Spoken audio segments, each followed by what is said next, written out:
later on, can somebody please ask me a question too? Not now, but later. Okay, yeah, what are you hooking with?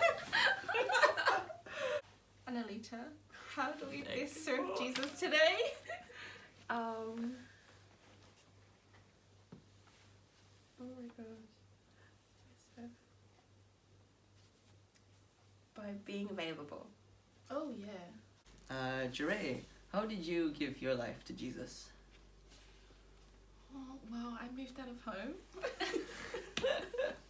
And then you needed him. Yeah, I was like that typical, kid where I was like, man, mom, dad, you don't show me any Jesus, you're such hypocrites. And so I was like, you know what, I'm fighting for myself. So I moved out of home, and then it was like that journey of being alone and not having them to like tell me what to do all the time. I was like, wow, yeah, actually Jesus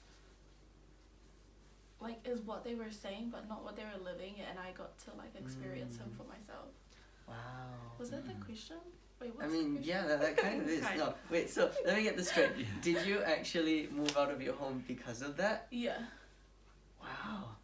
That's a pretty big step to take. Alright, Annalita, I've had a question that I've been meaning to ask you. What does Jesus mean to you? I think Jesus to me is everything. He's the world. I mean, in everything I do, I try and keep him center. Michael. 6. What is your message to other young adults? Yeah, so just avail yourself for the work as a young adult, and yeah, just carry on. So it's more like availing yourself. Yeah, that's my message. Wait, what does availing mean? So just like allow yourself for the work. Don't need to worry about, oh, I need to have this and I need to have that, okay, yeah, love or that. the talent or that. So just avail yourself. Yeah. Annalita, what does a perfect church look like? I think a perfect church for me is the one we're at, but it's when you just have so much support, when everyone has the same mindset, has the same vision, and you're just all working together. I think support is a big part of church. Okay, Jermaine. Well, Give me an easy one. Oh, okay. Let's see. Ooh, 16. 16, okay. How has your church best supported you? Oh, okay. Well, I think if we just look at 2019, you and I have really supported us in getting behind all the programs that we wanted, and giving us food. Oh, that's great support. What do you think are the greatest needs church can meet today? That is a great question. There are a lot of needs church could meet today. I think the first one is a sense of belonging. A church can make anybody feel like this is a place where you are loved and you are accepted and you belong here because you are just who you are. The second thing that a church can fulfill is a purpose, because people very often don't know where they belong and they don't know what they're meant to do in life. So if the church can answer at least those two, give them a sense of identity, a place where they know who they are and can figure out what they can be, and then figure out what they want to do in life and take things. And it could be just a little thing, or it can be a big thing. How do you share your faith? So personally, I like sharing my faith with the experiences that I have. So I'd say experience that I have, that's the main root of my confidence to share my faith. What are some funny church moments, funny and sad? Oh, that's a good one. One thing that I really like in church is kind of sometimes we're a little bit brutally honest to the sense of like, okay, so at the beginning of the church you have your health and safety announcement, and I'd always say if you need to use the toilet, it's right behind the kitchen. Don't be afraid to go. Human bodies, they're things, and don't be afraid of what your body needs to do. And the other thing that I'd say is also, in case of a fire, please exit to your left, not to your right, because if you go right, you're gonna meet Jesus a lot sooner than you think. How do we learn to better let the Spirit lead in our lives? I'll go with the big H, humility. Oh, So that's nice. humility. So I mean, it's hard to have humility as a trait or something that you can have, but definitely for me it's that one, is humility, because once you have that, that's it. You'll just be down for what the Spirit has to be. What does an Adventist in 2020 look like? Adventist in 2020. Yes. I'd say not really as like keeping law rules and laws that we all the how to say the custom of the church back then, but it's more like you go to church on Sabbath, but you're just open to everyone else's views and stuff. Not like that concrete one. You're just like this and that. Yeah. So 2020, like a lot of things happened, changed.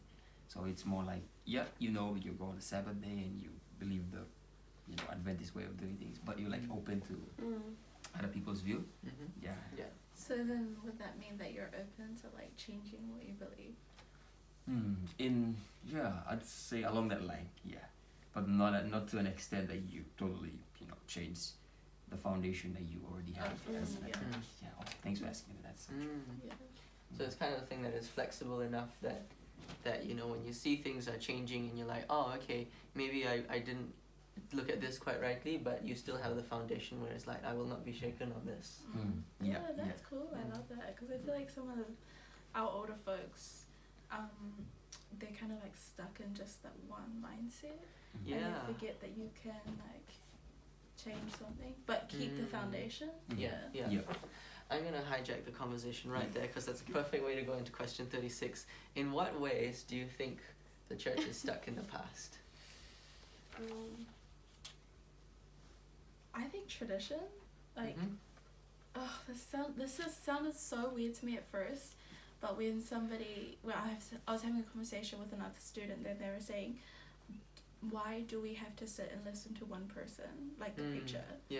Why can't we just have a setting like Sabbath school for church? And I'm thinking, well, no, that's a stupid idea. Like, we can't do that. That's not church. But it's like, well, yeah, it could be. Like, we could just have like facilitated discussions. And we're like, if you think about it, nobody wants to stop Sabbath school because it's so interesting. And we're like, ugh, that's so mad. But it's just not like, really it's kind of No, go for it. But yeah, it's kind of scary when people tell you, oh no, why don't we do it this way? It's like, are you trying to change the way? But I think it's cool when we have like open mindsets to better ways or other ways. Yeah, totally. Hashtag make Sabbath school great again. Annalita, 19, what do you need from your church?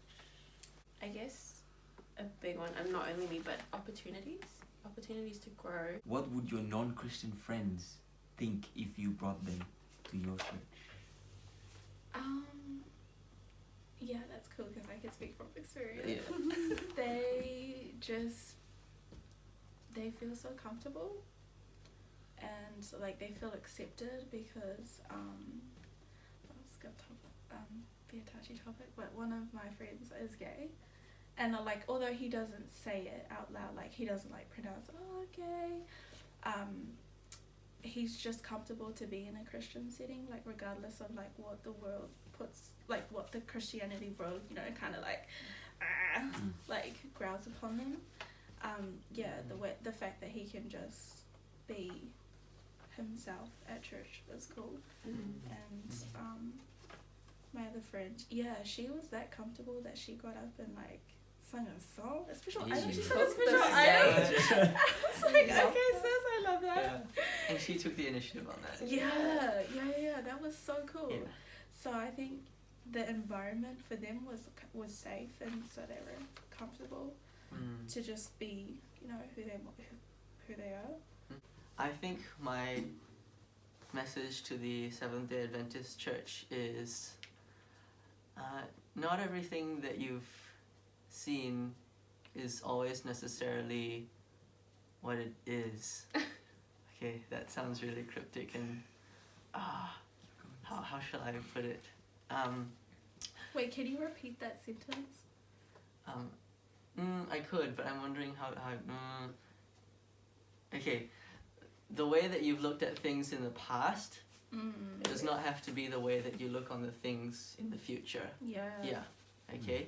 So one of the things that That's really good. one of the things which I kind of get really annoyed by is when Adventists have this particular view of what an ideal Christian looks like, or the direction that the church is going, and because they've all kind of grown up in that environment of people who believe similarly, that's a belief that is reinforced over time.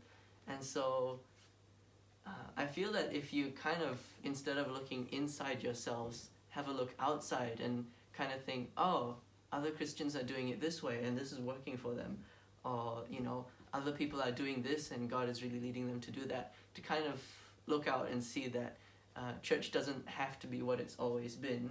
It can be more than that, and there's so much that you can see out there, and that will really grow you as a church as you kind of see things and take it on board for yourself. Not to say that we should be like other people because other people are cool, but in the sense that it's okay to step out of what you consider to be comfortable, to step out of what you kind of have always accepted as your paradigm, and to kind of let that grow you as you take new steps and try new things. That's really cool. I love that one. Let's see, where shall we start? I'm going to start back with you, Michael. 37, what does an Adventist in 2020 look like? 2 words. 2 words. Yeah.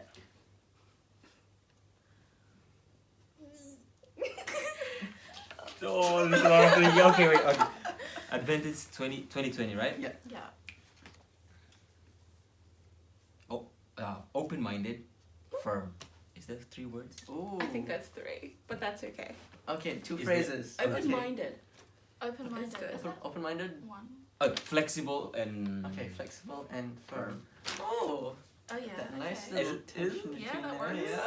How has your church supported you feeding me?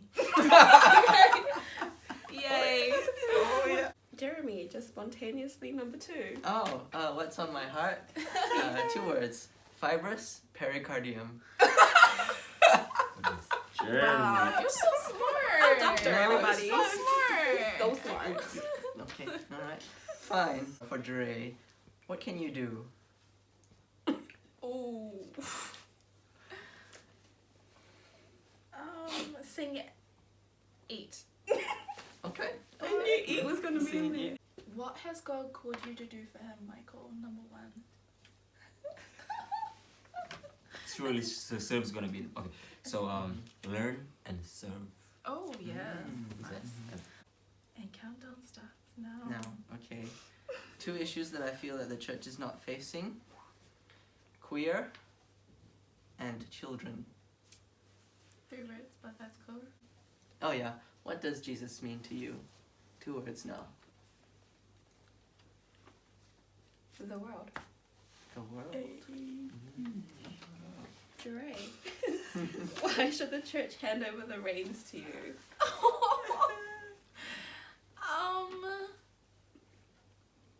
Open-minded. Because I'm open-minded. Okay. Jerry, where is your church missing Jesus? I would say mentoring, discipleship. Jeremy, what Mhm. does it mean to be a disciple maker for Jesus? Show others. Michael, Mhm. what would you never change about your church?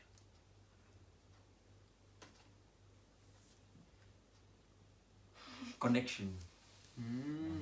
Yeah, that's one word. I got it. Connection. I'd say family. Yeah. Mm. That is so hard. What role does the church have to play in today's society? Make disciples? Michael, Mhm. what does a perfect church look like? Family. Oh, yes. Mhm. Okay. Family.